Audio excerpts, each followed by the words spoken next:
আসসালামু আলাইকুম প্রিয় দর্শক শ্রোতা, দূরে কিংবা কাছে, দেশ অথবা প্রবাসী যেখান থেকে দেখছেন সকলকে আন্তরিক শুভেচ্ছা অভিনন্দন। দেখতে পাচ্ছেন দর্শক, আমি একটা ঘাসের জমিতে আছি। বিশাল বড় একটি ঘাসের জমি। এটা হচ্ছে আমেরিকান গুয়াতেমালা ঘাস। আপনারা জানেন এটা সবচাইতে বেশি ক্যালসিয়াম যুক্ত ঘাস। এত বেশি বড় হয়েছে আসলে মানে আমি ঘাসের ভিতর থেকে ভিডিও করে দেখাতে পারছি না। যদি ড্রোনের মাধ্যমে দেখানো যেত তাহলে বুঝতে পারতেন এই ঘাসটা কত সুন্দর আর কতটা বড়। প্রায় 6 ফিট উঁচু হয়ে গিয়েছে, 6 থেকে 6.5 ফিট উঁচু হয়ে গিয়েছে।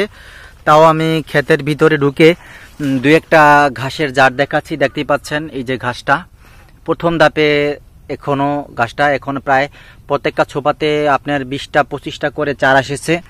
দেখতেই পাচ্ছেন এটা হচ্ছে আমেরিকান গুয়াতেমালা ঘাস। কত মোটা আর পুরা ঘাসটাই ক্যালসিয়াম ভরপুর ঘাস। যদি আপনি কাটিং সংগ্রহ করতে চান পরিপক্ক, তাহলে স্ক্রিনে দেওয়া নাম্বারে যোগাযোগ করে কাটিং সংগ্রহ করতে পারেন। বাংলাদেশের প্রত্যেকটা জেলা উপজেলায় কুরিয়ারের মাধ্যমে কাটিংগুলো, পরিপক্ক কাটিং আমরা আপনাদের হাতে পৌঁছে দেব। যদি কাটিং সংগ্রহ করতে ইচ্ছে হয় স্ক্রিনে দেওয়া নাম্বারে যোগাযোগ করবেন। ধন্যবাদ।